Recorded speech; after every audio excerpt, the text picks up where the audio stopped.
is Bitcoin? If you've been left scratching your head as the new cryptocurrency phenomenon has boomed around you, don't worry, you're far from alone. Today we'll be going over what Bitcoin is, how it works, and why on earth it matters. Let's start with the basics. The term cryptocurrency refers to a digital currency that is encrypted so that it can be securely passed between two individuals.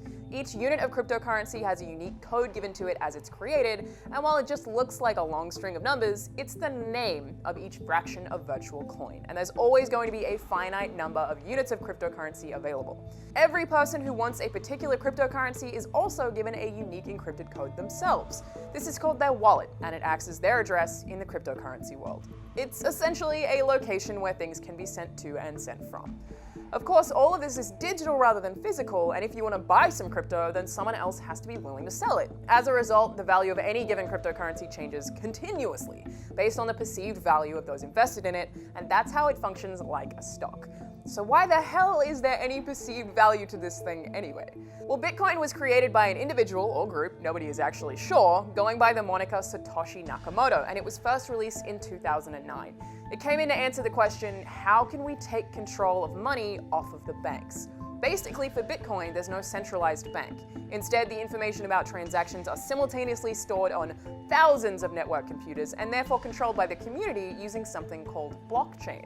There's value to it because buying Bitcoin is, in a sense, buying control off of the banks and putting it into the hands of the people. No exploitative interests or nasty credit ratings or records held and potentially manipulated by giant corporations. So blockchain is just like a ledger, where the history of all transactions are kept. We know each fraction of Bitcoin has its own unique name. Each individual in the Bitcoin world has its own unique wallet address, and when one person buys Bitcoin from another, that transaction is recorded in blockchain.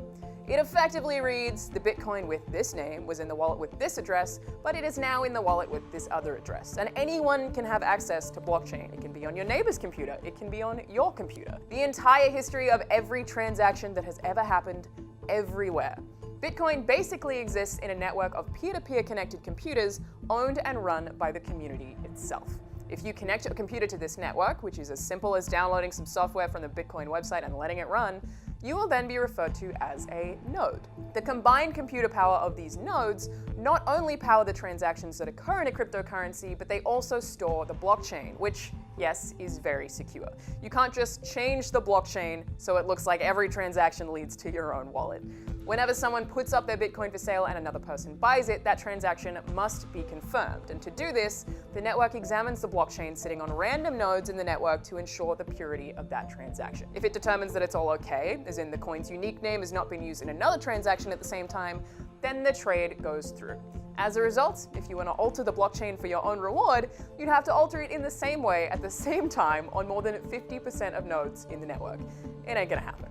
So why would you even become a node? How did Bitcoin convince the community to do its heavy lifting? Basically, if you act as a node, each time your hardware helps to confirm a transaction, you earn a tiny bit of Bitcoin.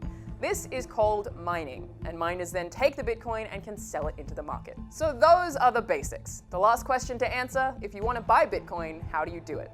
You go online and find popular sites called exchanges that let you take your real money and exchange them for a cryptocurrency. I personally use Coinbase.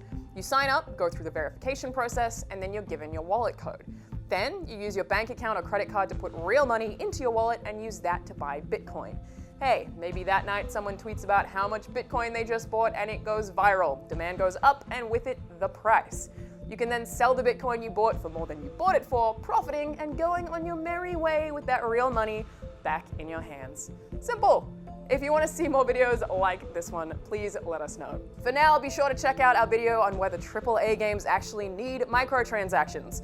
Are they there to cover development costs, or are publishers just trying to make more money? I'm Alana, and I'll see you guys next time.